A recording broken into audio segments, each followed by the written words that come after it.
Round two.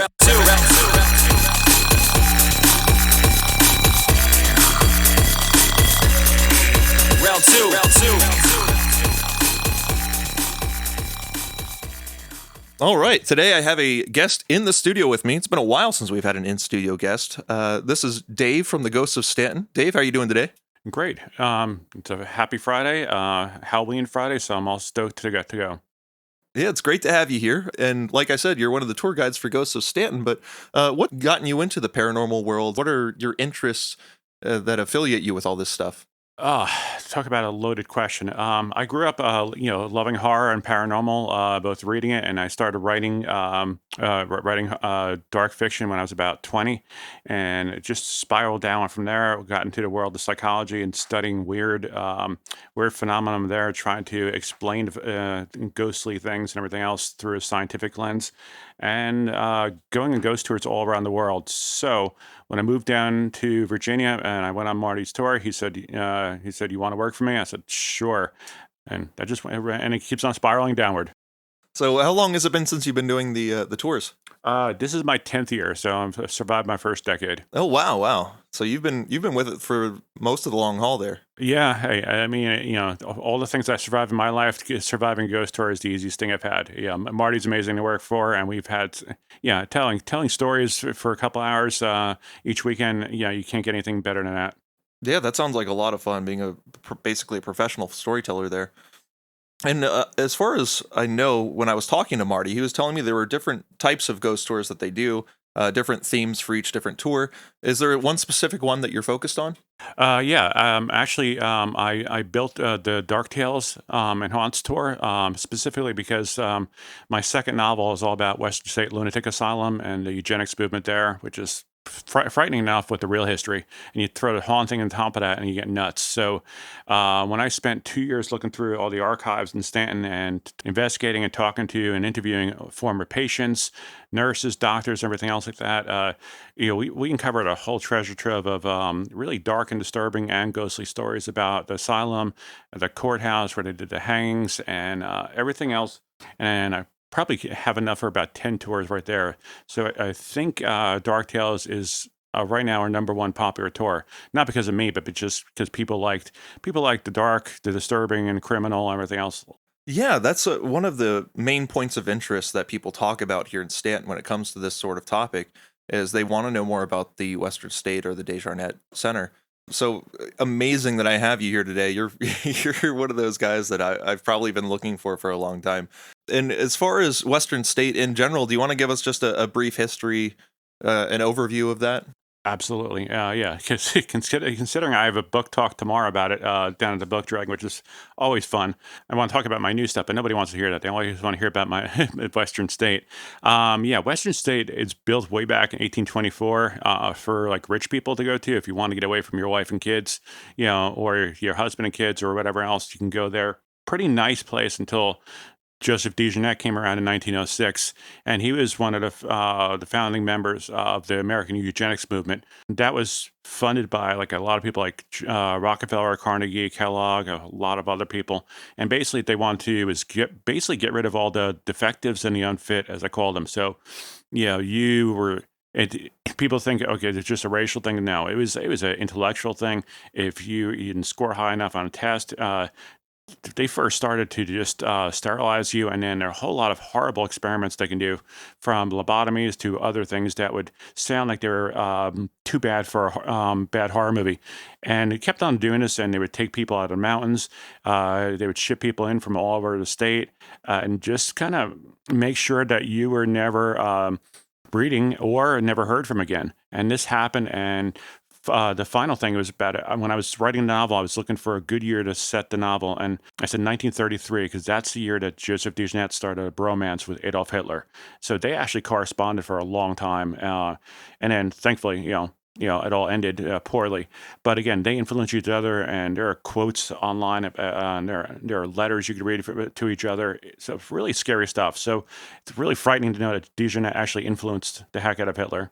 Yeah, absolutely. It's a little bit strange to me when I read on the history of Western State and Joseph Desjardins, because Apparently before he came along, the treatment of the inmates there, or whatever you might want to call them, was actually significantly worse. And even though his practices were so morbid and horrifying, he thought he was on the cutting edge of science and actually seemed to make things a little bit better in a sense for the people there. Do you agree with that?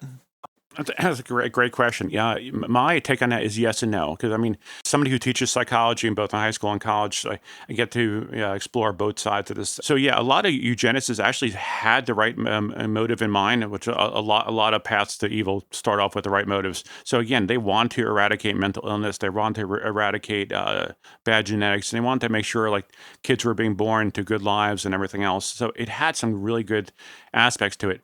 It was only when money got behind it and they started to unravel, that's when they started saying, hey, we can pretty much get rid of everybody. And they looked at a lot of patients as not humans, but as more as just defective parts of society. So again, they hit both parts of it. And again, if you read up on all this stuff all across the world, I mean, because eugenics was not only in America, it was all over Europe, all over Scandinavia. And amazingly, the only place it wasn't in was Germany, but that's only because we had bombed the crap out of them in World War One. So they would have done it, they just couldn't. So it was everywhere in the world. So the basis of it was trying to make society better. It just, over time, they just went into the dark and disturbing. Yeah, absolutely. And I guess that's a good reason as to why there is so much purported paranormal activity in these places, is because of the apparent torture that some of these people went through and just the nastiness of which they had to live in. People break in there and see all sorts of weird things in the Desjardins Center quite often. And of course, you shouldn't do that. I wouldn't advocate for it, but I've heard the stories. So there's definitely some latent spiritual energy there. Do you have any stories that relate to that kind of thing? Oh, I have tons. Yeah, I'll start basically. Okay. A few years ago, we used to do tours right on the steps of the Dijonette Sanatorium right there. So we did them for a few years until too many people broke in. We were shut down. But as we were on the tour itself, um, people would report hearing the crackling of gravel behind them and sounds like wheelchairs following them because a lot of people who were given lobotomies, other things, were put in wheelchairs. And people were asking us, are you just trying to mess with us, just trying to do little sound effects and just do these cheap, parlor tricks? And it's like, no, we're not smart enough to do that stuff. So people come up behind us and do that. The first afternoon rather, we did the tour. Three people stuck their cameras inside a hole by the side entrance, and they all got the same exact picture of this white mass of something moving across the hallway. And it wasn't a flash; it was just something. And the fact that three different cameras got it was pretty intense. Now, that's one. And now on the other side, onto the main campus of Western State, I took a writer who was coming down to write a short story about the place. We went back into the graveyard. The graveyard is immense. It's like, again, and they're unmarked. I mean, not unmarked, but the gravestones have either nothing on them or they have numbers. Because again, that's what you were considered a number once you were a eugenic, your label as a eugenics patient. And we were walking through there. We saw animal bones on some of the graves. We saw other things. And maybe about 3 minutes into our visit, my friend just turned around. She's like, I'm out. And I said, what do you mean? She's like, I got to go home. I said, you just drove 3 hours to get here. And she's like, yeah, I know. She's like, well, I said, can we at least do dinner? She said, sure. And then to this day, 3 years later, she still won't tell me what happened on the steps on the grounds of that. So that is pretty intense. And again, and she actually runs a ghost tour in Eastern Virginia. So she's used to this. She acts in a haunted house, so nothing phases her. But something got her so bad that she won't even tell me. She's like, I just am not ready to talk about it. And the fact that she drove 3 hours and then just immediately left, which was going to be great research for her, she said, no, I'm done. Yapo said that he had some very strange experiences out in that graveyard as well, and I'm honestly not terribly certain where that graveyard is. If you go in through, well, you can get there, and legally it's okay to go through. You just check in with the main people at the Blackburn Inn. As long as you tell them that you're not going to do anything stupid, and they're okay with you walking around because they have people living there in the apartments and the condos. So basically, if you go through the Blackburn Inn, or if you go through the entrance where the condos and apartments are, there's a road there. You can't drive there, but you can walk down the road, and at the end of the road where it says no trespassing, but that's for driving. It kind of dips up and down at the very end of the road, about maybe 1,000 feet past the entrance. On the left-hand side is a massive graveyard, and we're talking like up to, I don't know, I never counted, but it's well into the several hundreds of tombstones there. So it's right on the left there, and they secured it that nobody else is ever going to tear this down or move it or anything else. But it's right on the left-hand side, and it's pretty vast. And the further you go back, it becomes more normal because, again, the further back, that's when you had people's names on the graves. Because for normal patients, you just look at it, and graveyards are cool and spooky enough, but there's something special about that, and the fact that people are actually leaving offerings there of bones and other animals and things like that. It is fascinating to watch, and then just to walk through it, and whether you get a chill or whether you get some weird feelings or not, it is just it's amazing. But it's everything about the whole area. You no matter where you are on the whole campus, it's really eerie. Yeah, the animal bones is incredibly odd to me. Yeah. Yeah, that's very interesting. And the Blackburn Inn also used to be part of Western State campus, right? It was the original campus, yeah. Okay, and then it also became a prison later, right? Yeah, it was a prison right around through the 60s and 70s, and it wasn't long lived there because of a lot of things that went on. But yeah, because it shut down. I don't know the exact year it shut down off the top of my head because they moved to a different location and they had the Dijonat Sanatorium open. But again, it turned into a prison, and I've talked to a lot of prison guards who work there who won't go back in.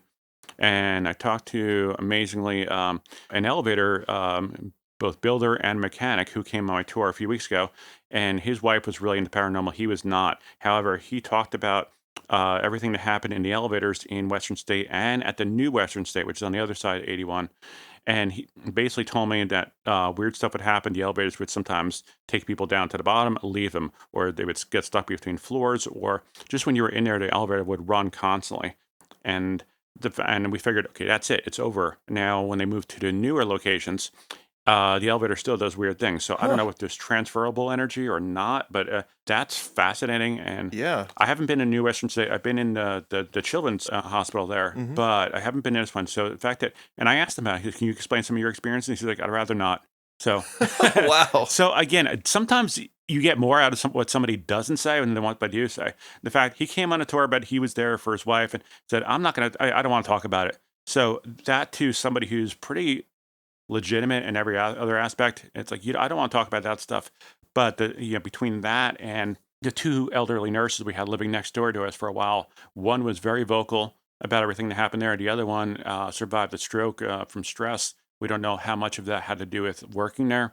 But again, the stories we heard from that, they told us, well, at least the one sister told us everything about it. And she said it was a daily occurrence of paranormal. Wow. Yeah. I find, especially doing this podcast, that strangers are very reticent to tell their stories. Mhm.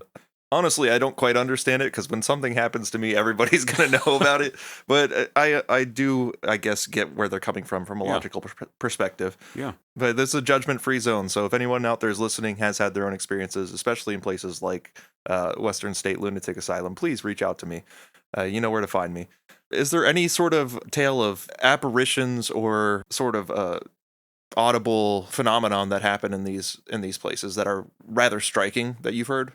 Yes, actually, one we hear about constantly on our tours, which I love, because again, when we do these tours, I mean, a lot of people say, "Okay, are you just making this stuff up? Are you hearing about the stuff? And where are you getting everything?" Again, people accused us of staging some sounds and everything else at the Dijonat Sanatorium, and about hearing something. And what it was basically hearing a child's voice saying the word "home" over and over again, and whether it's a child's voice or a young woman's voice, we couldn't discern. So now when we moved our tour over to the main campus there, we heard a lot of the same thing.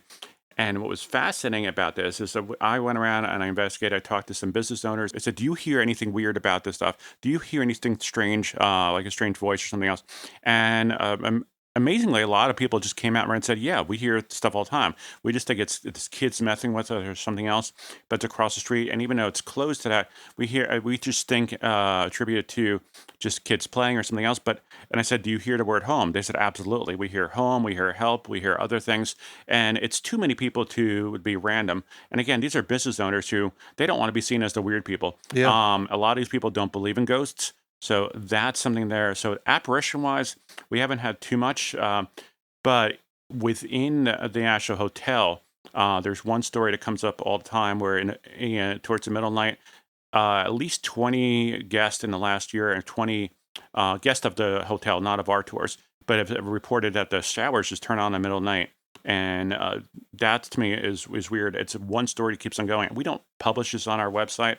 We don't publish that on our Facebook page or anything else. So the fact that all these people are coming by and telling us the same exact story, it's kind of not exactly amazing story, but it's something that keeps on recurring. So again, the low voices and then everything else like this. So we just want to keep reinforcing that. Yeah, we investigate these stories nonstop. So people don't call us out on the BS factor. We hit this hard with following up on everything. But the voices, that one child's voice for that one word "home" over and over again. The most fascinating part is across the street from Western State, Wright's Dairy Right. I once asked somebody who worked there. I said, "Have you ever heard child's voice like that?" And they said, "Why do you think we play our music so loud in here?" Wow. And that to me said everything. And then they never talked about it again. It's incredible to me that you say that a lot of these business owners see these things yet still don't believe in ghosts and don't want to give it any sort of credence. I actually had a friend of mine who was a roommate here prior, but he had a story when I started this podcast. I'm looking for friends to interview because no one else knows about the show. And he told me a ghost story that he'd had where he went to visit a friend's house, and there was a child who had died at that house, and he saw an apparition of this kid on the lawn, and the kid just completely vanished. And he had talked to the people who lived there, and they told him about the ghost. And he tells me he doesn't believe in ghosts, so it couldn't have been a ghost. But he saw the apparition, he saw it vanish. Yeah. And then he's like, yeah, but I don't believe it. Yeah. It's incredible how people can do mental gymnastics to sort of just wipe these things away to fit with their already pre-established notions of what is possible. Oh yeah, that's amazing. It kind of coincides with something now. I mean, again, I teach psychology, which is fun. I mean, you can't get a better thing to do than that in a school. But and we just finished teaching. Going through a whole unit on parapsychology, which is fun. And one thing that was interesting to me and to my students is we went through and scientifically they showed that the human eye is tracks maybe about 5 to 7% of what's actually in the visual spectrum. That animals can see more and everybody else can see more, but humans see like 5 to 7. So what's in the other 93% of the spectrum? Right. So we have no idea whether it's something paranormal, whether it's just something from you want to get really wacky from other zones, other dimensions, and things like that. I mean, you can stay sane. You can just go way out in left field there. But again, if you know that we're only seeing this amount, and some people we have greater eyesight, some people have more open minds. So again, yeah, people will purposely deny what's in front of their own eyes and ears just because they don't want to process it. I mean, we know that with grief, we know that with other things. So it makes sense to me that people just deny this because they don't want to see it and don't want to process it. So I've had family members who say, I don't believe in ghosts, but something weird happened to me. And it's like, okay, so how do you explain that? I can't. So, but don't tell me about this ghost stuff, that does not exist. Yeah, very poignant point. I was recently watching Christopher Noel's YouTube channel called Impossible Visits, and he's technically a Bigfoot researcher, but he's into everything. And he started releasing trailers for, I suppose it's a movie that he's working on. And in one of these trailers, they go very deeply into the existence of dark matter, and it's a something that's scientifically proven to be all around us at all times, though we cannot see it, and it can pass through us, and it can pass through anything that's physically dense in this sort of three-dimensional realm that we perceive. But as they were going further and further into it, they were talking about how it could be totally possible that this dark matter composes different beings and entities, just like as there is a parallel world where there are people who can pass literally through everything that we have here, and we can't see them. But there may be a way that they can perhaps temporarily increase their density so that they become now visible to us. That is utterly fascinating. Yeah. I have to gotta check that out.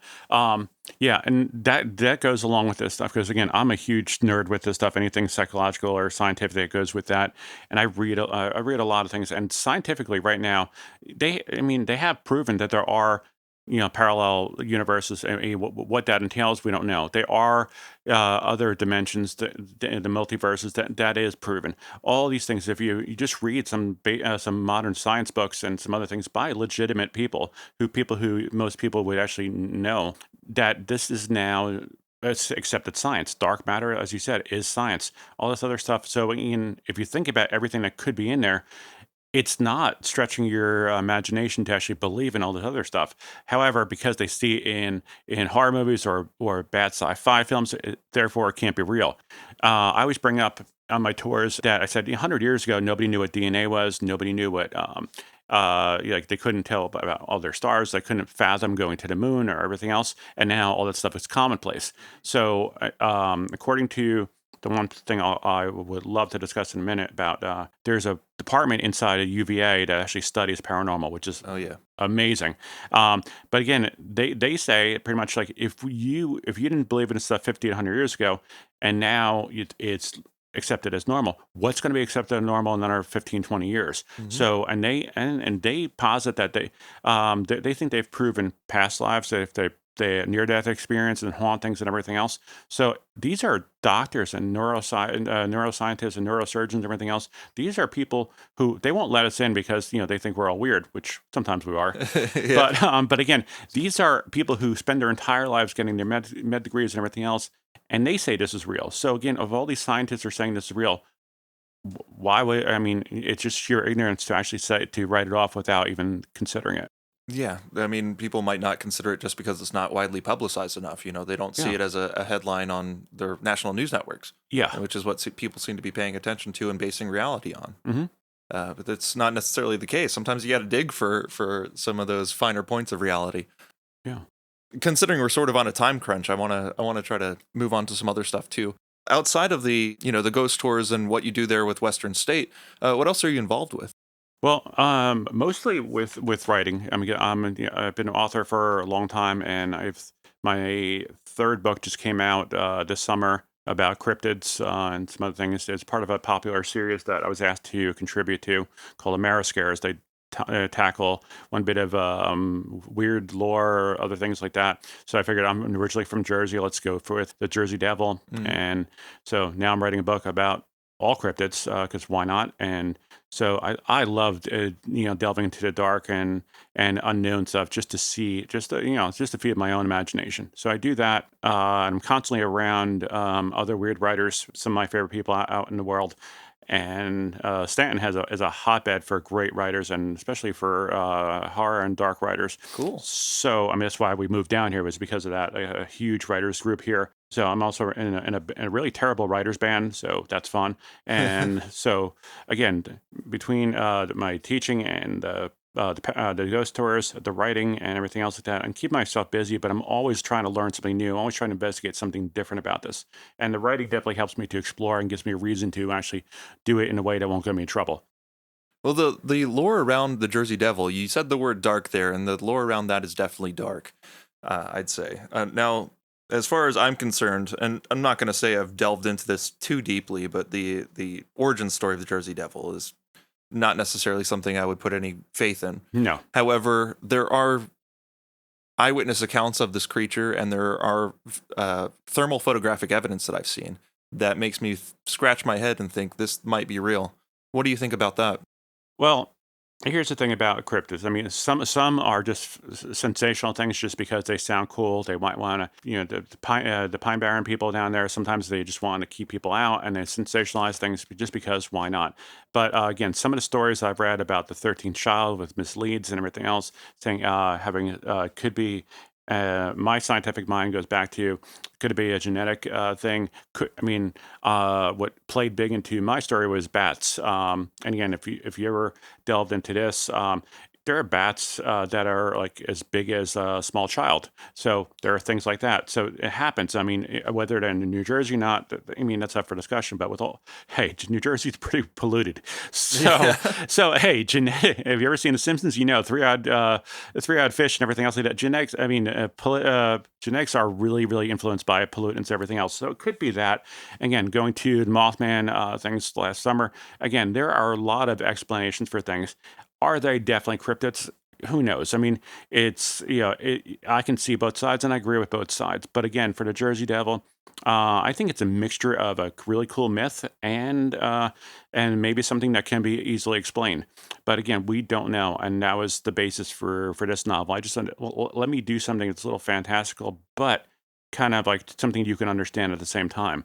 So does it explore the reality of the subject as well? It does, and what it was for this one, because I had to make it somewhat sanitized because it's for younger readers, and trying to say, okay, it was a bit of a genetics thing, and but also between that and a curse, which could be a genetic disposition for things that could be. So kind of with that, but there's a lot of paranormal supernatural in there because that's fun. But again, the whole tie-in with the bats and everything else, and how bats can actually be attached to owners and everything else, and have swarms of things, which could explain a whole lot of sightings there. Because again, you're talking about all the sightings I've read about back when I lived in Jersey and everything else. If you think about it, logistically, I mean, a lot of these normal things can be explained, but some things you can't. I mean, I'm a huge cryptid fan, and some things you just can't explain. But I like to try to marry the two and see what the result is. So to give a long-winded story to an easy answer is, it's a little bit of both. I believe it, and I do think it's a lot of inflated myth. Okay. So there's a kernel of truth there. Oh, absolutely, yeah. And the book, is it a narrative, or is it like a more of a research type book? Oh, it's a fictional book, yeah. Yeah, it was started by a really well-known author in the region, Elizabeth Massey, who just received the Bram Stoker Award for a lifetime achievement. Who's one of my favorite writers. The series has been optioned by Warner Brothers before, and it's a huge thing. They like to marry the proven with the supernatural and go with it. So I figured I want to write this, and it was, even though it's for younger readers from the middle to young YA crowd. I mean, I've been getting reviews from a lot of adults who just love the stuff. Cool. So yeah, that's where we are with that. Yeah, where could people find that book if they're interested? Oh, that is anywhere where books can be sold. And this weekend, we're doing a nice book signing for 1 hour for kids, where kids come as their favorite cryptids, which is kind of cool. And Nice. then another hour for adults. And I visit there quite frequently. So again, yeah, and this is the first of several books about cryptids coming out. Very cool. And the title is? That is called Curse of the Barrens, New Jersey, and the overall arching title is Ameriscares. Curse of the Barrens, and that's spelled Barrens. Correct. Yeah. Right. Okay. Yeah, Cool. It still hasn't trumped my main book, Fear the Reaper, which is all about the eugenics thing in Western State. For some reason, that book just won't die. I have no idea why, but well, I'm good on you for writing it then. Hey, it's not making me millions, but I'll take it. I'll take the gas money. Yeah. And Marty was telling me about some of his paranormal investigative exploits that he does. Are you involved in anything like that? Yeah, not so much with Marty's group because in my schedule as a teacher, it doesn't coincide with their jobs. But however, I have done paranormal investigations. Primarily, my first one was ever in New Orleans. FBI profiler actually opened up a hotel in New Orleans that we got access to, where it's a mass murder. My first paranormal experience ever, right there. I've done experiences in Alcatraz and basically Lizzie Borden House, which Marty's been to, but and just areas around Stanton. So I will go anywhere to investigate. Yeah, well, Alcatraz and New Orleans both are like really big spots, like huge destinations. Huge. Oh God, yeah. Imagine having having 100 writers and going to Alcatraz, which is, and they're all horror writers again. So weird stuff's going to happen.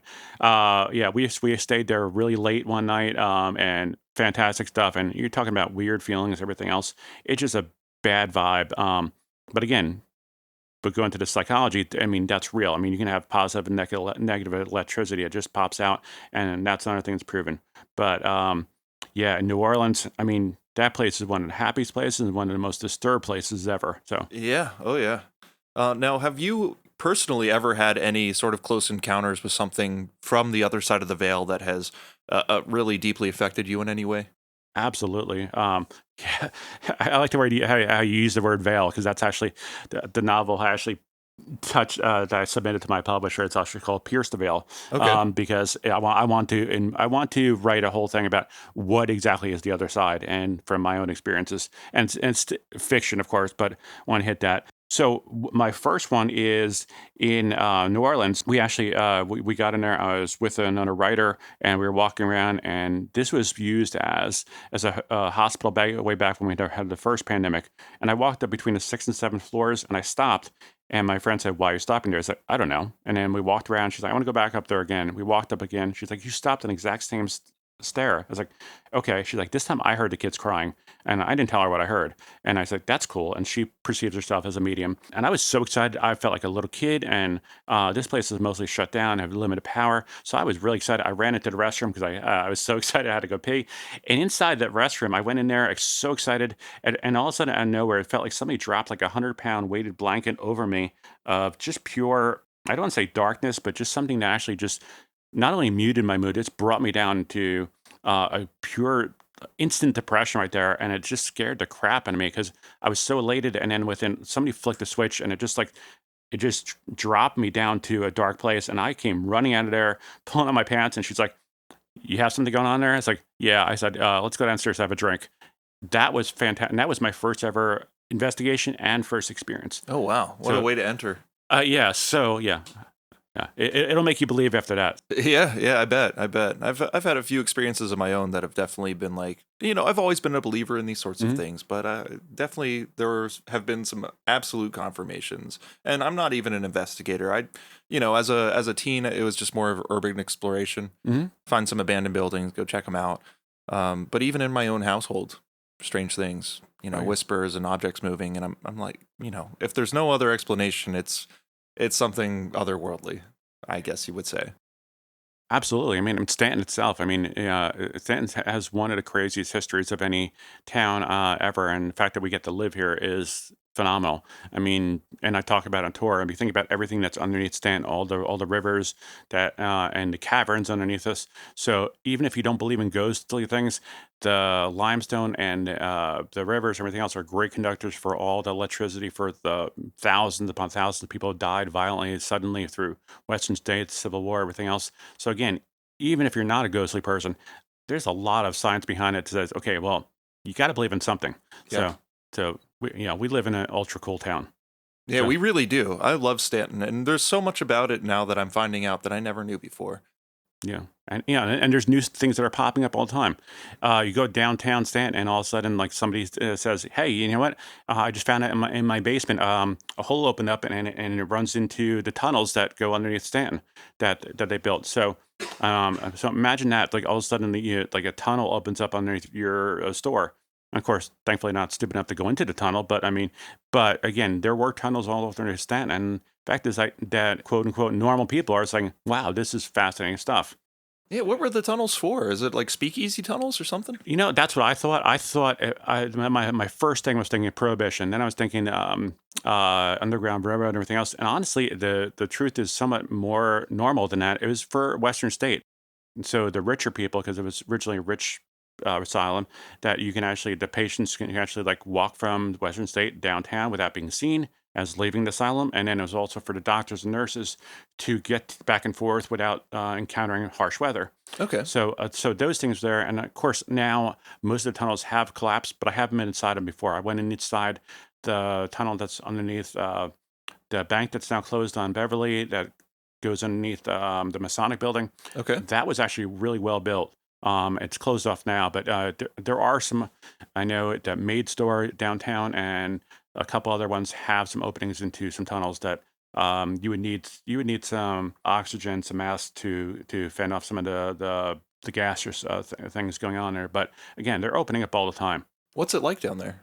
Um, that the first time I went down there was before I moved down here. It was We went down these stone steps in the Masonic building and went into it. Looks like a mine area. We had basically there was stone everywhere and the wooden crossbars just to support everything, and it was really well done. You had some of the old lights that were there hung up on the side. Obviously, they weren't working, and we crossed over, and the tunnel went about. We gauged about midway underneath the bank.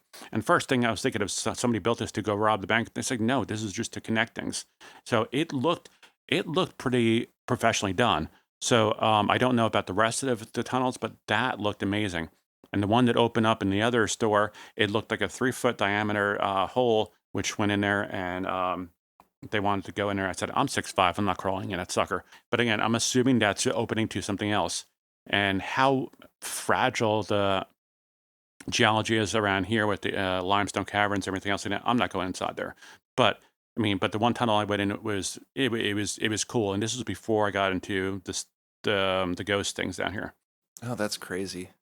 Yeah, I would love to see something like that. I wonder if anybody's taken pictures and put them up somewhere. I'm sure they have. Yeah, people in Stanton. I mean, Hmm. we love to just do things that we're not supposed to do. Yes. Yeah, I know tons of people have been inside both DeJohnette Sanatorium and other places there, and I won't mention if I have, at least on record, but we all know the truth. And then my friend ran a site called oddstanton.com, which is now taken down, and he went into a bunch of places. So again, there are pictures out there. You just got to dig a little for them. You said that was called oddstanton.com? Oddstanton.com. Oh my gosh. Yeah, you can find the pictures on Google. You just type into Google Images, and it'll pop up as like oddstanton.com. So yeah, those two are both authors and artists in the town. Well, that could have been such a great resource for me personally. I know, and it would, and that's amazing stuff, and they just took it down. I mean, I don't know why. Probably it's because too much work and everything else, or who knows what happens with it. But again, tons of pictures inside DeJohnette Sanatorium, tons of pictures everywhere else, and those things are you can find those pictures. They're everywhere over the internet right now, and they're amazing.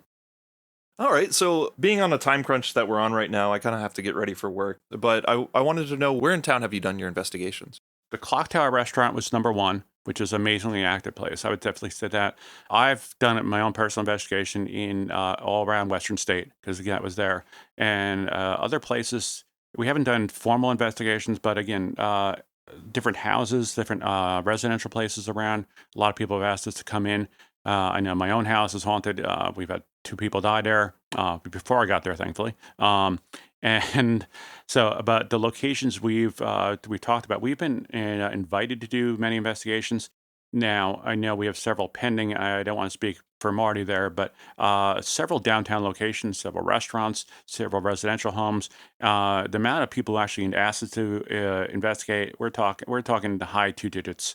But again, the way that Marty and Black Raven run it itself, he likes to make sure that we're legitimate and that we're well respected. So he does not like to put anything out there that hasn't been fully investigated and fully proven, which is the reason why I work there. Because again, I don't like just speaking out stories without knowing what I'm talking about. Okay. Well, so you've been all around town. I've been all around town, and I get to hear all the cool stories from people. And again, people who believe and people who don't believe everywhere around town, everybody's business, everybody's house, everything else, and they will come out. And people invited me out to their houses and everything else just to investigate. So yeah, I'm still just cracking the surface of what's in Stanton. Yeah, there's so much to dig through. Oh yeah, that's the understatement of the year. Yeah, yes. Well, Dave, it's been awesome having you on the show. I really appreciate you taking time and actually come down into the studio. It's always a special pleasure when I get someone to test out one of my microphones. Yeah, no, it's been great, and and it's an honor for me to come down and do this. No matter how many interviews or podcasts I do, it always feels like the first time, and I enjoyed just telling my stories and working with you. I mean, you've been great with this stuff, and nice to see somebody as knowledgeable, more knowledgeable about the area than me. So that's a huge thrill for me. So thank you so much. And if anybody wants to check out the work that you do as far as your authorship or anything else, you can take just a minute here to just go ahead and plug for everybody to get directed to, whatever. Sure. You can find me online, any social media things under David Sims, SIMMS, or you can go to my website, which is davidsimsmuse.com. I'm constantly updating that. And also, I'm actually between Some other things, we're actually running a contest to give away a one-night stay at the Blackburn Inn, just because we want to not only pump up the book, but also to just to really get people to understand the history of what happened there and the haunts. So again, if you're interested in that, just get in contact with me, ask me, or just come on our ghost tours, and I'll explain everything to you in person. Really cool. Yeah, the Blackburn Inn's very nice, so that's a treat. Oh yeah. Hey, I haven't stayed there yet because I live only a few blocks from it. Yeah, what's the But I point? mean, hey, but I like the other people to stay there for me. So Yeah, of course. Well, once again, thank you, Dave, for coming on, and stay odd, my friend. I definitely will send to you.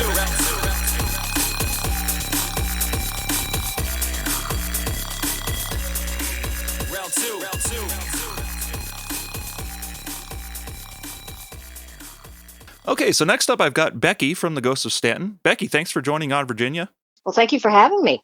It's good to have you on. Now, I was put in contact with you because you are one of the ghost tour guides for Ghosts of Staunton. And Yes. Marty connected me with some of his team members. And so that brings you here today. Now, just for a little bit of familiarity, could you tell us a little bit about yourself? Oh, yeah, sure. I am, like you said, a tour guide with the Ghost of Stanton. I actually started working with the tour group about 10 years ago. Oddly enough, I actually got into it because I came on a ghost tour. And of course, there was an interest already there. But what happened was I was really looking for people to just interact with. I wasn't looking for anything big project or anything like that. And as I started kind of getting nosy and basically pestering Marty, I guess is the best way to put it, I found out that he had some openings to do investigations. So I actually started doing that first. And after about a year of investigating a couple local places, and by local, I mean East Coast, then shortly after, like within a year, he said he had openings to do tours. So that's when I started, and I've been there ever since. Oh, that's wonderful. So you started out before doing the ghost tours as joining the Black Raven Paranormal Investigative Group? Yes. Okay. And before that, did you have any real grounded belief in the paranormal, or was it more of just a curiosity? I would say I would call it more of a curiosity, mainly because really I'm just I was just fascinated with myth and mystery and actually history, even though, it sounds odd that a tour guide who tells history stories, I actually struggled with it in school, but I had an interest in it. And I think that's what drew me to it is because I had questions and I liked going to places. I liked understanding where I was at. And what it was like to stand in somebody's shoes. So that's a big part of it. I also before becoming an investigator, I had an interest in genealogy and yearbooks. So the documentary part of me was already there.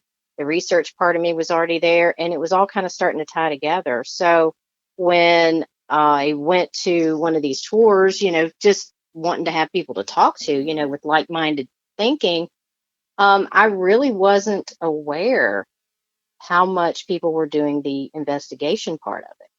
I kind of missed the whole awakening of the TV shows where they were doing the investigating because that was already kind of going on. And when I saw what people were doing, I was like, oh, well, I'd like to do that. So it just kind of fell into place. Well, personally, I think with the TV shows, you're not really missing all that much. No. When I go to the beach and there's nothing else to watch, I'll flip through channels and I'll see on Discovery or History the different types of ghost hunting or investigation shows. And not only does it tend to be pretty mild and boring, which of course a paranormal investigation is, I don't think it's really something that needs to be televised for the most part. A lot of it is obviously manufactured and that you can tell they're grasping at straws just to make it more interesting. And I feel like it gives people a very false sense of what actually goes on a paranormal investigation and Oh, what to expect from the other side. oh yeah. I am definitely on board with that, especially after doing it for a while. But what it was kind of like the gateway for me though was I didn't realize people were doing. Yeah. And even though I had interest in the paranormal, I mean, the whole Loch Ness monster, and of course, I'm of the age that we joke about. oh, where's all of the quicksand that we're supposed to fall in? Where's all the Bermuda Triangles that stories? I mean, I'm in that age group that we thought we were going to be more concerned about these things when we got older. But, I was still fascinated with things that were just, not normal, or like you say, with these shows, what a lot of people don't realize is how much quiet time it is. Yeah. But with the investigating, if you are allotted the time, it's actually very pleasurable to be in a quiet place and to actually kind of get a feel of how the place is, haunted or not. Just, what does it feel like to be there? Or what would have it felt like if, I was there 100 years prior? Mm. So it all kind of ties together with, like I said, getting involved in documentation, history documentation, and genealogy. It's like, okay, so this is what it would have been like if I was 12 years old and I was a nurse in this, say, Civil War hospital. What would it have felt like here? And it puts a new perspective on trying to understand our history too. Yeah, and bringing it back to history, as you said, you weren't very good at it in school. I can absolutely relate to that because the way history was taught in school. Now, if it was taught a different way, it would have been so much more intriguing to me, but I was put off at a young age because all of my history tests were blank and blank happened, what was the date? And you have to memorize exact dates for each event. But history, though they did happen on specific dates, is more of a collection of stories than it is the importance of the dates of the events, right? So it's Oh, more yeah. important to realize what the stories are, the characters involved, and understand the motivations, which wasn't really, I think, taught in, at least not the way I was taught in school, how to think about history. It was all just remember events, important events, and what date they happened, and I hated it. I nearly flunked out of history. Yep, I was one of those kids too. And I think too is I couldn't really visualize it, and I'm a visual person. And to stand somewhere and visualize, okay, this is a battlefield, okay, and then to read about that spot, it makes more sense. Yeah. Well, one of the things that has come up on our tours, as far as like children trying to learn history, is that they haven't experienced enough history themselves to really understand what that means. Mm-hmm. And I think we have to give ourselves a little bit of grace on that, because when you're 10 years old, you only understand the perspective of 10 years, Yeah. and really don't really understand that for much. It's more like 5. Yeah, because you're in a So bubble for so much of it.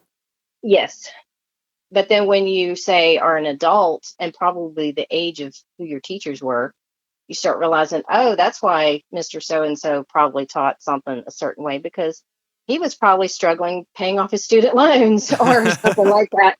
And then you start realizing, okay, so how can we fix that?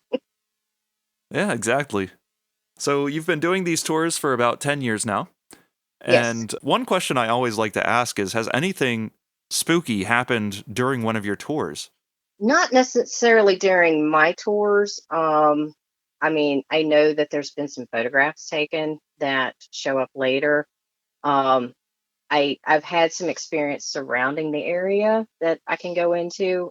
I can't remember anything specific. I mean, I do have some people who come to me and say, they had their hair pulled or something like that. Okay. But that is something that we've kind of have happen somewhat regularly.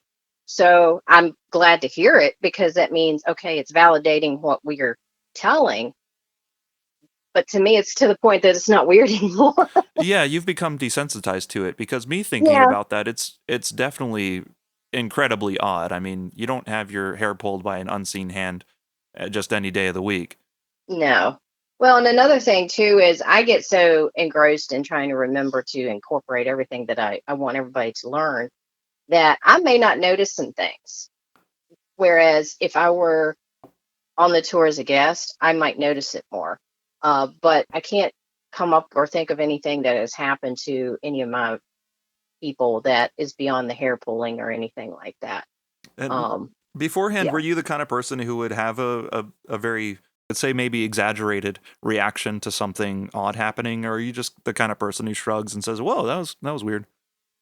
I'm more of a shrugger. I I only get um I guess really excited if I'm surprised. Yeah. But if something weird happens, my analytical part of my brain automatically kicks in. So unless I feel like I'm in danger or something, I'm immediately trying to figure out what that was. And I mean, I've had some experiences where I'd say, yeah, that was odd or something even before I, got involved. Cause like I said, the interest was always there. Um, but I've not been one to walk into an old building and automatically say, oh, this place is haunted and I feel all the ghosts here. And I'm not, that's not who I am. Right. I am the type, I'll walk in, I'll look around and be like, this is neat. This looks, 100 years old. But then I might walk into another room and be like, okay, this room feels different than the other room. Mm-hmm. So I'm more observant. Now, But I'm also, I'm sorry, is that feeling more of a change in the air temperature, or is it sort of like an electrical feeling on the back of your neck, or how would you describe it when you feel something different? it could be anything. One situation I could think of in particular, I was in a public building we were investigating, and it was like I would walk directly through the doorway of this one room, and immediately everything was different. The pressure, like the air pressure, the feel of the room, it actually felt heavy and temperature different. It was just like, okay, something's going on here. Was I scared? No. I did have some other teammates who said they felt like they were being bothered or something. I don't think they got touched, but they did not feel welcome in there. And then, of course, by the time I get there, I've already got it in the back of my head, oh, you're not going to intimidate me. So I didn't feel intimidated, but I felt like, yeah, there is some validation to what you're saying. This room does not feel the same as the one next to it. And the difference happened within a couple inches as you walk in the door. So, like I said, I don't get like overly excited. I think what it is I'm spend more time processing. Mm. Having said that, though, something surprised me. Yeah, I'm going to scream or something. It's just going to happen. Yeah. More out of shock than Yeah, fright. yeah. And you, even though you're able to sense these things, you wouldn't consider yourself a sensitive or a medium or have extra sensory perception or anything of that nature? I don't really call myself any of that. I might be slightly empathic, but and the reason I don't really try to categorize it, because the minute I say that I'm sensitive or whatever, people automatically start putting me in a category of they assume I notice everything, and I don't. Mm. But I have realized over the years, like I will walk like, okay, of all places, like Walmart. I remember walking in with some friends of mine, and I was walking past a group of people, and I turned to one of my friends and I said, something must have happened here. Did you catch that? And they looked at me like I'd lost my mind. So apparently I'm a little more aware of some stuff than other people, but not enough for me to always know everything that's going on. I mean, there's days that, someone could walk past me and I not see them, but I do think I pick up on some things every once in a while that maybe the average person does. Well, that's good that you're not too terribly eager to put yourself in one of these different categories. Because me, in my personal experience, if somebody comes up to me and says that they're extra sensitive to things that most people can't see, or they have ESP, or they're a medium, and they say it with their shoulders back and their chin up, my gut reaction's always just to be like, "Yeah, sure you are, cool." Yeah. And maybe they are, but I very rarely ever believe it at face value until they've shown me some sort of distinct proof. And even sometimes when they do show me those distinct proofs, I'm not sensing anything. So I'm like, what is going on in this person's head right now? Well, and two, if you aren't that person, you don't know what it feels like to be them. Right. So it's really hard to not be a little skeptical about it. But at the same time, if you watch how they actually interact with, like, if you've got three people in a room, if they are interacting with the third person the same way you are and remembering the same details and understanding the details, I'm paying more attention to that sensitive than I am someone who can't even communicate with the third person in the room. Right. So I pay attention to a lot of how they interpret the living or just the everyday people. If they're having trouble communicating with me personally, then it makes me question, so are you really understanding the other things that you're seeing? I don't know. I don't know what it's like to be somebody other than me. That is a very true and a great point, which is why we should not pass judgment too harshly on just about anyone. Oh, yeah. And then, too, to point out, just because I don't notice something, if somebody in the group does notice something, I'm going to pay attention to the room because there could be something about that, I just because I don't feel it doesn't mean it's not there. So, we may be more inclined to investigate a room a little bit more because someone has a feeling about it. And it could just be very well a personal connection. It could be a situation where if I'm with a man who walks into a brothel, he's going to get a different feeling than I am. But just because I'm not noticing anything does not mean that it's not happening to him. So, I'm gonna watch. I guess I'm gonna observe, and then I'm gonna figure out what I think's going on after that. Yeah, that's a great way to approach it. And I have a personal example of this happening. We as teenagers, me and my friends, would always go out and explore abandoned buildings, nursing homes, things like that, that we'd find on the side of the road, out in the woods, wherever. And I believe one day we brought this girl along with us to see a nursing home that had been abandoned sometime in the winter. And, you know, creepy old abandoned building. We're all excited to go in, but she stopped and refused after looking at the place. And I thought she might just think it was creepy, but she said she had a bad feeling about it. So the rest of us went in without her. And I didn't hear this personally, but just I think about 3 other guys said they were hearing whispers in that house while we were in there. And maybe she had some sort of pre notion that whatever we were hearing was actually there before she even set foot in the place.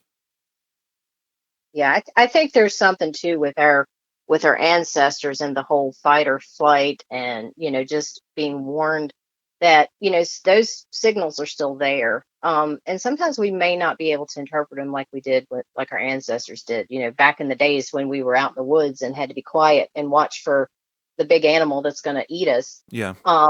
But so sometimes those things are triggered, I feel, and when you're going out and you start feeling those triggers, then you start questioning, is this a valid thing that is making me feel this way? Or am I just, getting my signals crossed? So it's really hard to navigate through that, especially for someone who a lot of things seem to bother you but especially with the living, if your gut tells you don't go there, you probably shouldn't. Yeah, it's that question. Are we psychologically tripping ourselves up, or is there some sort of instinct that we've sort of just lost touch with?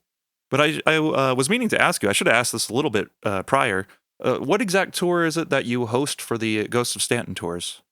I'm primarily with the history tour. Okay. However, I do cross over into some of the other tours where needed, but I'm primarily with the history tour, and have been primarily. I mean, I've done a few other ones. For instance, when we were working with the hotel, I was one of the guides that worked through that whole series. But I've been with it long enough that some of the stories I've told on the history that got shifted over, so it helps if I need to cross into one of the other tours. But yeah, I'm kind of a floater sometimes. Okay, so you can do just about all of it. Pretty much. If I have to, I can. All right, and for the history tour, even though it is primarily focused on history, I'd assume of Stanton, is there still a bit of ghostly activity mixed in with that? Oh yes. We believe history and hauntings go hand in hand. Hmm. So each stop that we are at, you get a good dose of the history to explain why we think the haunting is happening and why we think we can identify in some cases who is haunting the place. So it really does tie things in. I mean, I kind of go with the philosophy. I mean, we don't have a library on the tour, but as an example, if someone walks into a library or they have a library at home and there's books falling off the shelf, well, did you have a librarian live in your house, or was there a librarian who really didn't like the way that you put the books back on the shelf and they're upset? I mean, Yeah. so I kind of go with that theory too. Like, if there is something going on, if you look through the history of it, that may explain why the weird thing is happening. Yeah, so you kind of look at who you suspect to be the perpetrator as far as ghostly activity, and then you analyze the reasons for their actions. Yeah. Okay. Now, if you could give us an example of a notable spot you go to and who you suspect might be haunting that area. Well, one of the prime spots on my tour is Mary Baldwin. And obviously, one of the haunts that we think is there is Mary herself. And we go into the whole history of how much she put into that school and her involvement in it, and that she loved the school. So she would have a reason to still be there. Yeah, absolutely. And Yeah, and there's some things that we think relate directly to her. However, I'm finding the more that I read up on the area and stories that people tell me, and I look up into, there's other people there. So it's not just about Mary. But knowing her history and the events that have taken place in that area explain why some things are happening or why someone may see something there. It ties in together. Okay, what are a couple of strange phenomena that do happen on the premises that you have reason to believe is Mary Baldwin doing these things? Uh, well, the primary one is the mirrors. There's things happening with mirrors and have had happen with mirrors. And without giving away too much on the tour, but it's actually in. We read this, so it's not like it's a hidden story. She actually was self-conscious about her looks. She had had a fever as a child, so part of her face was sagging, almost looking like a stroke victim or something like that. And because of that, she did not really want to have her picture taken or photo. So if you are dealing with someone who is not comfortable looking at themselves and you have a mirror on the wall and then the mirror is removed mysteriously, you kind of wonder if she could be doing that. There is another part of the story that I'm not going to tell on this. You have to come on the tour, but I do have another theory as to why that's happening too. But it still also revolves around Mary and some things that went on there. All right, so there's much more to learn about that on the Ghost Tour, the history of Staunton Ghost Tour. Oh yeah, yeah. And then, like I said, there's also other people there that tie into some of the events that happened on that campus that really make sense as to why people are seeing or feeling the things they're feeling. Well, that is really exciting. I'd like to hear a lot more about that. And I've seen these ghost tours going on for over a decade now, and always wish that I could go on one. But I'm always a weekend worker, so I know that there are a couple of weekday dates. I never really looked into it because I thought it was just a weekend thing. But I am actually going to go on the Halloween night tour this year, and I'll see you there. maybe more after that. You've got a lot of stories concerning Mary Baldwin. What are a couple of other notable spots that you hit in town? I know Staunton is rich in history, and you could probably go on for days on a tour exploring everything. But obviously, you can't do that. So, what are some of the hot spots that you like to hit? The depot is I would think is the hottest spot, mainly because just about every tour we do somehow crosses into it. There are so many different stories about it that you could take every tour and get a different story of that area. The history on it itself, there's so many layers and so many different aspects to it that you could learn something on every tour and still not get the same story. Okay. So I Wow. consider that the most active, the most diverse. I think one of our more popular spots is, and it's primarily for the curiosity of the history, and it's on our dark tour, is the Western State. Mm. We have a lot of people asking about that, Oh yeah. and especially people who grew up in the area. So we have an eye catch because I'll mention something on one of the history tours, and somebody will ask a question, and I will relate it to that. But of course, that's a whole nother aspect of another tour, and we only have a certain window of time to even talk anyway, and we don't want to overlap too much because we want everybody to get pieces from every tour. Mm-hmm. But it's really hard if you've done it for several years to not want to go down the rabbit hole of each spot in every spot of the whole town, because everything's connected after a while. Yeah, especially when you get really, really into it and excited about it. I'm sure it's difficult to hold back sometimes. Yeah, it is. It is. The Western State, you're right, is absolutely a huge point of interest for just about everybody who lives in the area, especially with the Desjardins Asylum sitting right off of Route 250. It's such a huge and imposing old decrepit building that you just can't help but notice. Oh, yeah, I noticed it before I was ever involved with the group or anything. I'd drive up 81 and be like, "Oh, that's a neat building. I wonder what the deal is with that." Yeah. And it was years later before I actually found out what it was. Yeah, and it's definitely like the pinnacle of what you might consider a part of the dark side of Stanton's history. Yeah. I think people are really drawn to the fear factor and the creepiness involved with that. Yeah, and then too, as we mentioned earlier, if you could throw some of that information out that people are trying to understand history and they get interested in something like that, it could lead into understanding other parts of history as well. Yeah, it's the gateway. History ghost tours are the gateway drug to history researchers. Yeah, I mean, I think that is pretty valid, at least for anyone who has any sort of interest in the paranormal realm. And if, a lot of people do because it's such a mysterious topic. People want to know more about the unknown. Well, and I'm very surprised on the rare occasion that I run into somebody who really has no interest in history, just the ghost part of it. I Hmm. don't understand why you don't want to make the connection. Um, Yeah, they go hand in and hand. especially, if you're watching a scary movie, there's always some backstory that goes on before the house starts, shaking or whatever. There's usually some interesting backstory behind it. So, Oh yeah. we're Well, in a good horror movie, exactly. Oh yeah, that's right. There are some that still won't do that. there's a lot of schlock out there. Yeah. So speaking of houses shaking, completely outside of doing tours and paranormal investigations, has there been anything ever just absolutely shaken you to the core? I know you're pretty good at shrugging things off, but have you had anything that really stands out as far as brushes with the unknown in your own life? I honestly, I can't really think of a moment where I was like really scared. Um, that I didn't automatically realize it was just somebody, messing with me or something. But some of the Hmm. weird stuff that's happened to me, a lot, it's very subtle compared to some of these big grandiose haunted stories, but things that have happened to me and I still can't explain, a couple incidents involved smells.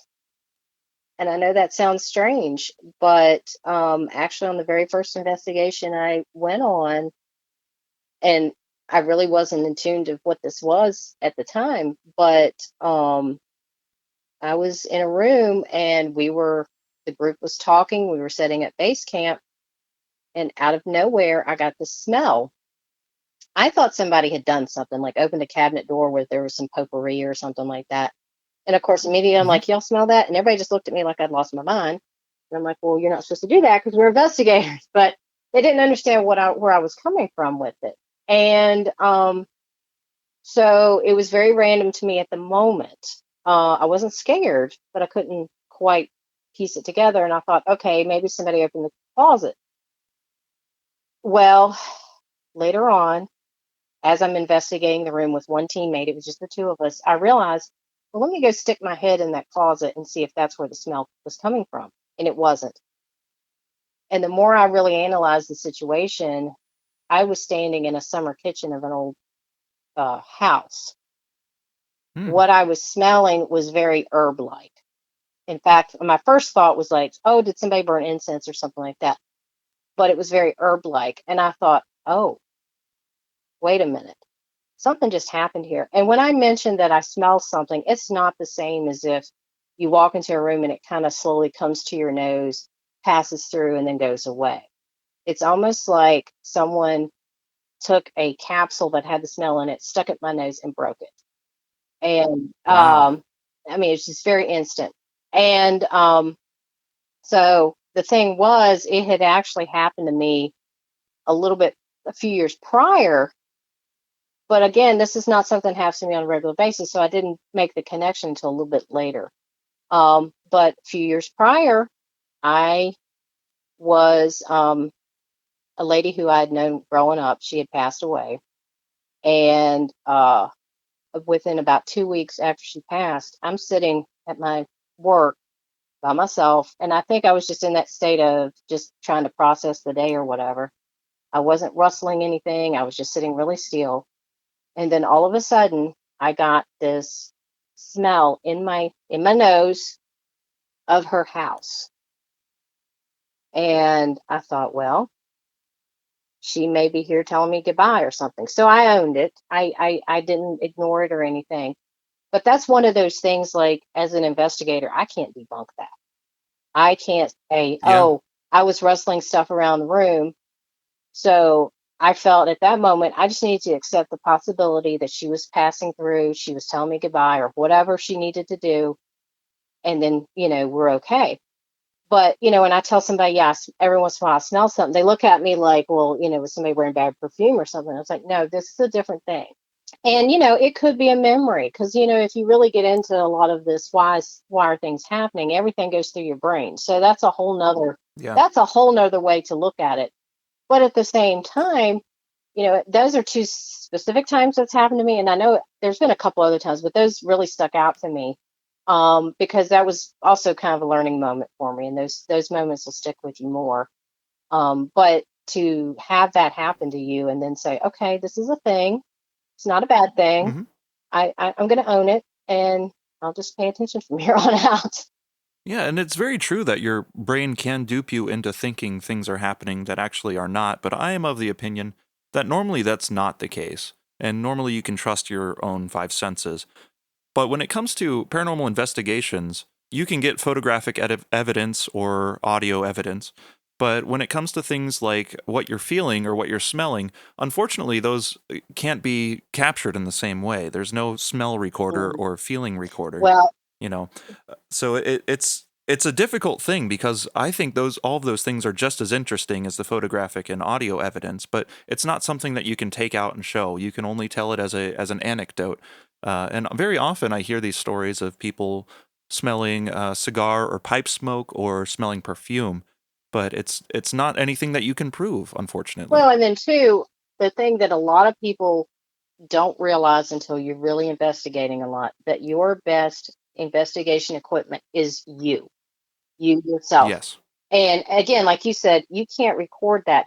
But if you have recordings going on, basically you're like the first, for lack of a better description, you're the minor bird. If you notice something, then that's when the recordings need to be going on.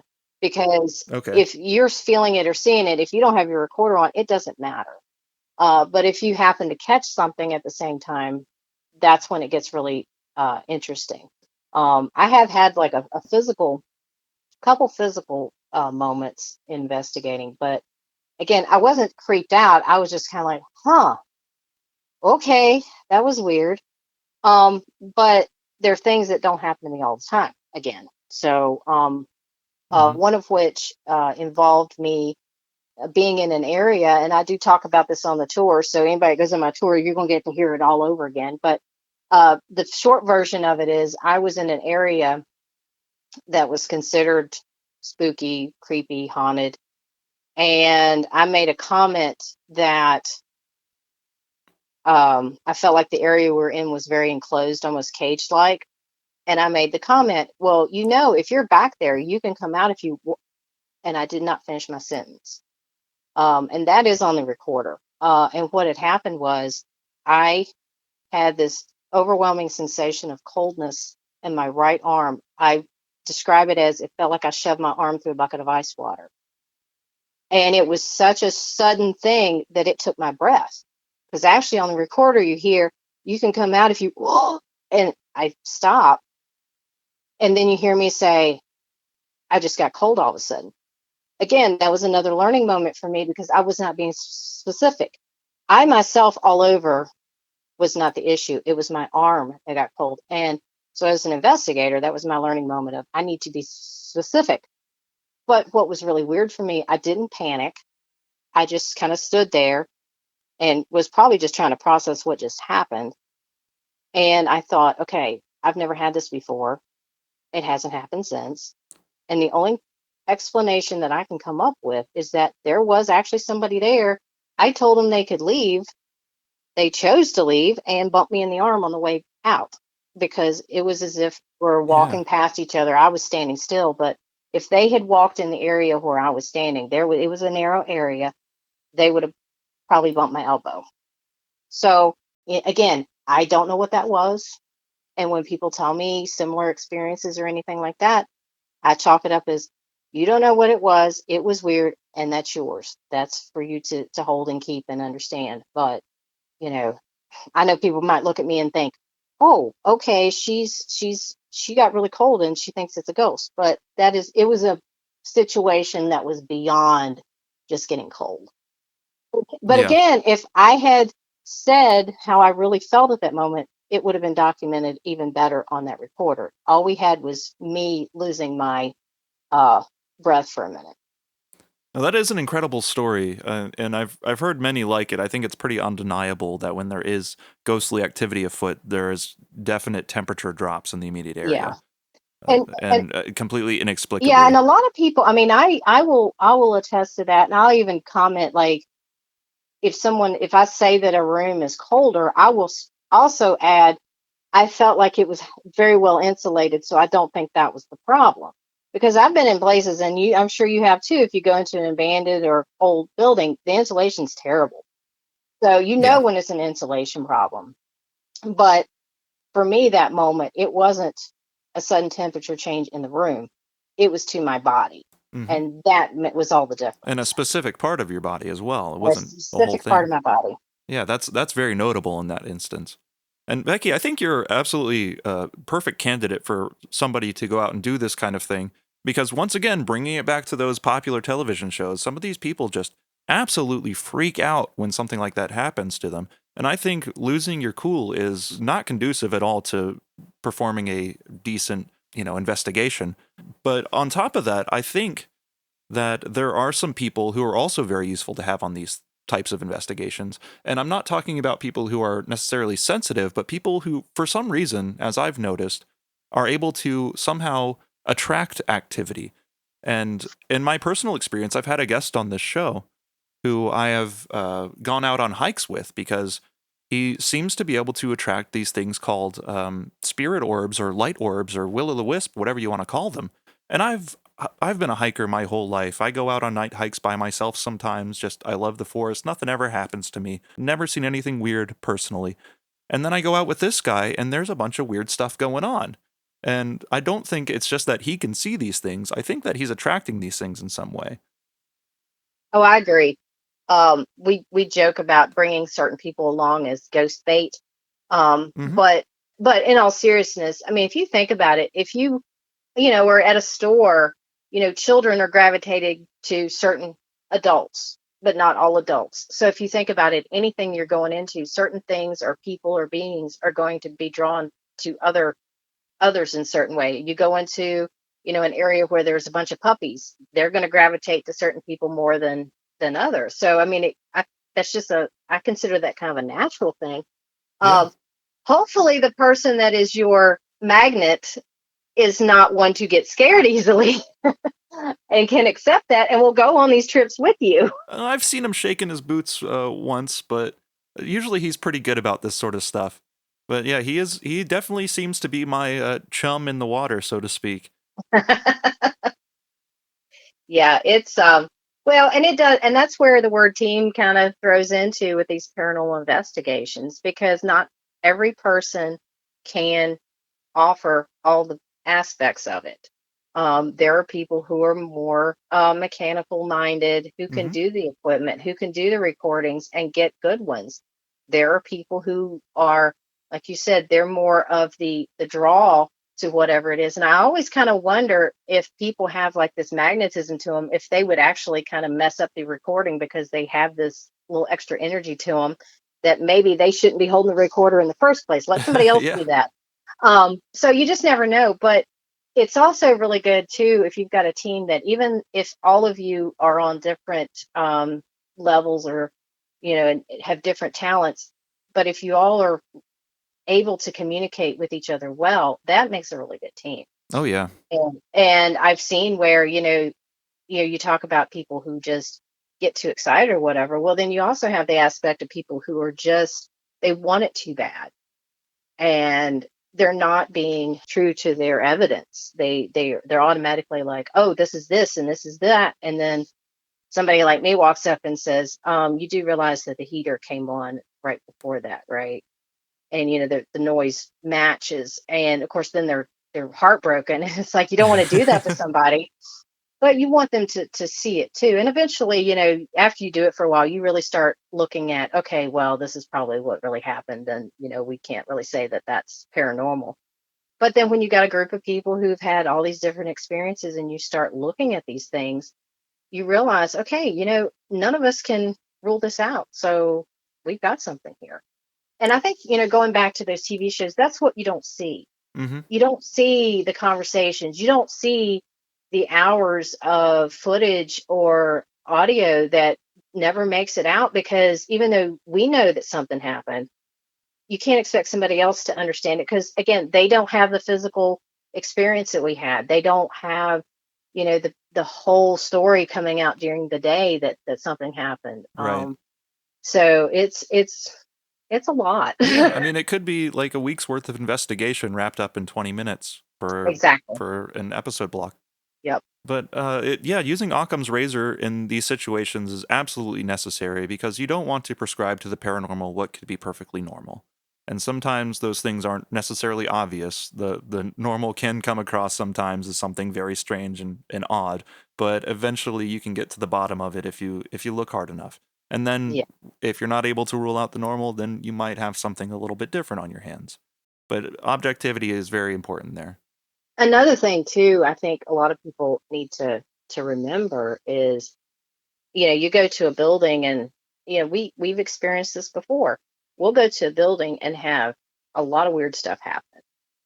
We'll go back 6 months later and absolutely nothing happened, at least to us. Mm-hmm. And, you can't mark that up as, oh, well, that was a waste of time. No, it wasn't, because, at that moment, you don't have anything to record. On the other day, you may have, but that is kind of the hard part with the whole paranormal community. The whole situation is that you can't really treat it like a regular science project. You Yeah. can't have a control. You can't have a repetitive situation, because it is so unpredictable. Right. And I know that that's why a lot of people don't want to take it seriously, and I can understand that. But at the same time, it's like, but doing the study for it does make it valuable. It's you're looking at a building and you're saying, well, on this day this didn't happen, Mm-hmm. but on day so and so 3 weeks later, okay, something happened. Well, is there a reason why maybe that happened? Or maybe we paid attention better, or was it the time of day? I mean, we don't know.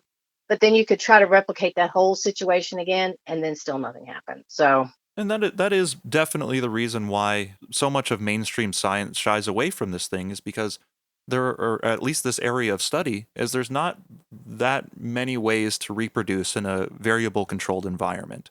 In real estate, it's location, location, location. In paranormal investigation, it seems to me to be timing, timing, timing, because a lot of this Mhm. stuff will become active in these sort of flaps and then die back down. And you really don't know when it's going to happen. Well, another thing I'm noticing too, especially, and I'll bring it up on the tours a lot, is the stories that we get are situations like, if there's a sighting, the situation is, well, there wasn't supposed to be anybody there, but yet we saw somebody. And I'm always asking, so if it was a busy day in that building, would anybody have noticed if they were in there? Mm. So, yes, timing's important. I think a lot of times people pay a whole lot of attention to thinking they need to investigate in the middle of the night. That's not necessary. It just happens to be more convenient, because usually the buildings are closed. Everything's Uh, quiet.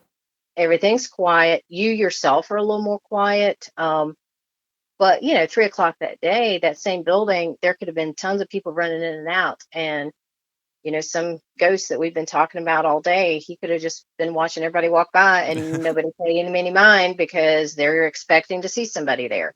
Yeah. Then at 3 o'clock in the morning, you walk by, he's still standing there, and it's like, oh my gosh, there's a ghost. It's like, well, yeah, he's probably thinking, well, I've been here all day. It's about time somebody noticed. You just don't know. But it's fascinating. The two things that I've noticed is, in my collection of stories of sightings and everything that's happening in town, or just anywhere, but I draw more from the tour, is there's two stories that catch my attention. One is, I was there and there wasn't supposed to be anybody there, and I saw this, and I'm like, okay, that makes sense. You're not expecting to see somebody, but yet you see somebody and then they disappear. That's pretty cool. Oh yeah. And then the other one is, well, I'm a skeptic, but, Uh-huh. and then they go and tell their story. And I'm like, okay, you're not coming at me trying to fill this void of, I want to see something. You're just like, I had something weird happen to me. I'm usually not into this stuff, but I need to get it off my chest. Those are And my those I favorite. find, yes, those are my absolute favorite, because usually when they say I'm a skeptic, or I don't believe, Uh-huh. but there was this time.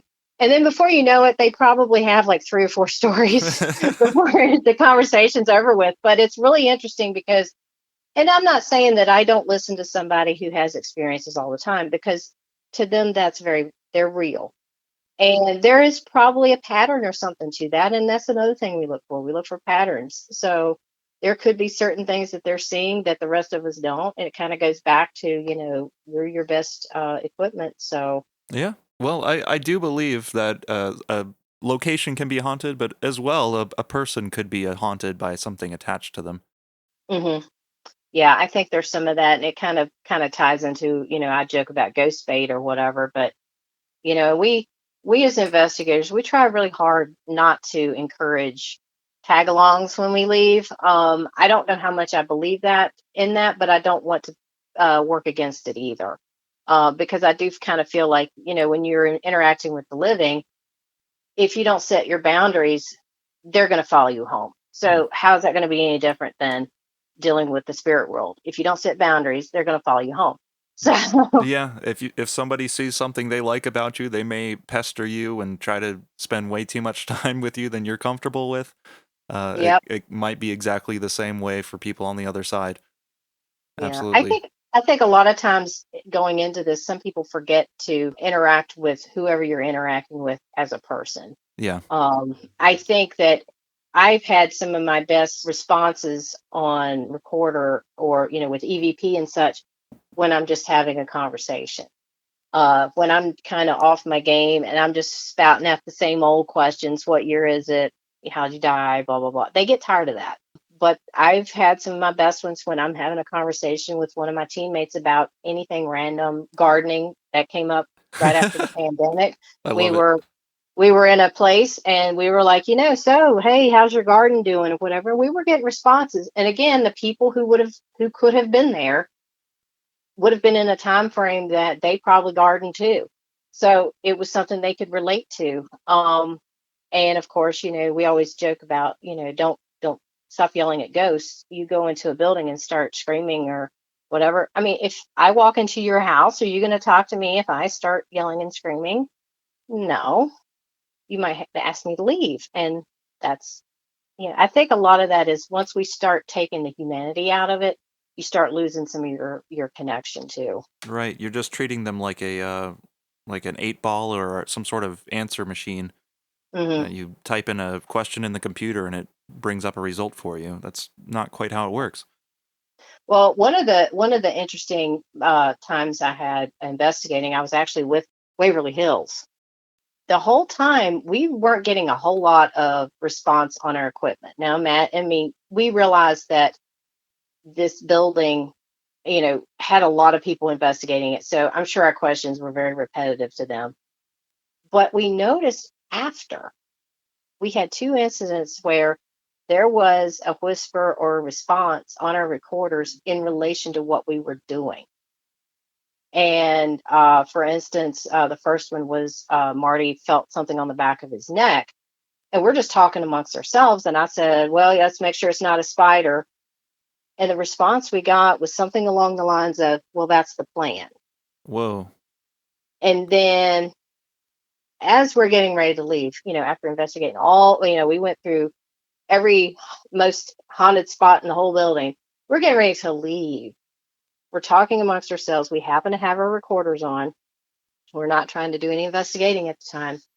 Marty says something along the lines, are you ready to go? And I said, I need to find my keys. I didn't hear it because I was making noises, but he heard it on his recorder. Someone say, they're right there. Wow. So we had somebody with us the whole time. Oh, They that's just didn't feel like incredible. talking to us. So, when you don't think anything's going on, you might find out otherwise. So, Oh, I absolutely love that. That's amazing. yeah. Well, Becky, we're about running out of time, but before we do, I'm going to have links in the show notes for the Ghost of Staunton website, And can you let us know when your tours are going to be for this November? I have one on Friday, the first Friday in November, and my personal one, that's my last personal one. But do check the website and our Eventbrite because there are multiple tours going on. And I am helping with the Halloween tour, so I'll see you there. And yeah, just anybody come look, come just get nosy. Go nosy on our website. Look through there, and then also look in the links where we have some information of the things we've captured through the Black Raven Paranormal. It's once Halloween's over, doesn't mean spooky season has to go away. That's true. It's spooky season all year round for me. Yeah, do it. All right. Well, that's ghostsofstanton.com and also blackravenparanormal.com, I believe. Yes. And when do the tours stop for the season? Well, we back off in November, but we do try to have some. There is plans for possibly a couple in December. We do try to keep at least one or two every month. But of course, during the winter season, it's a little harder to do because of weather. You Yeah. don't want to plan for one and then have an ice storm. But then, when spring hits, we do try to incorporate more. And as the year progresses, we keep adding tours. We kind of have like our spring season, and then we have our fall Halloween, which is, right now, and it's the biggest time. But if you need a tour, if you need a spooky fix, check out our website and our schedule because we're constantly adding stuff on there, especially, this weekend we got full moon going on. Oh, yeah. Anytime we can incorporate the full moon or Friday the 13th or the anniversary of something that happened in town, we try to incorporate that. So just keep watch. So really, it's going on most of the year. Yeah. With a bit of a break in the wintertime, the deep of winter. Yeah. Oh, that's awesome. And just because the tours aren't going on, that doesn't mean we're not working, because that's usually when we're planning and doing our research and things like that. So a lot of people may think that we just goof off during the off season. We're still working, or we're planning a trip, or just trying to see what we can do next year, learn all of it. So I mean, we stay busy. Well, that's great, Becky. And I want to thank you again for coming on the show. I'm sure the listeners of this show would be incredibly interested in what you guys do with Ghosts of Staunton and Black Raven Paranormal. And I want to encourage all of our listeners to try to come down to Staunton. I know most of you guys are in Richmond, but come down to Staunton, go on a tour. And Becky, thank you for shedding a light on this wonderful town and some of its history, as well as the spookier side of it. It's really, really nice thing to have here. I appreciate you, and I appreciate you allowing us to talk to you.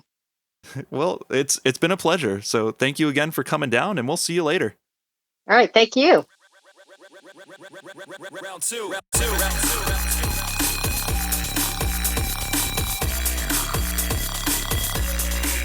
Round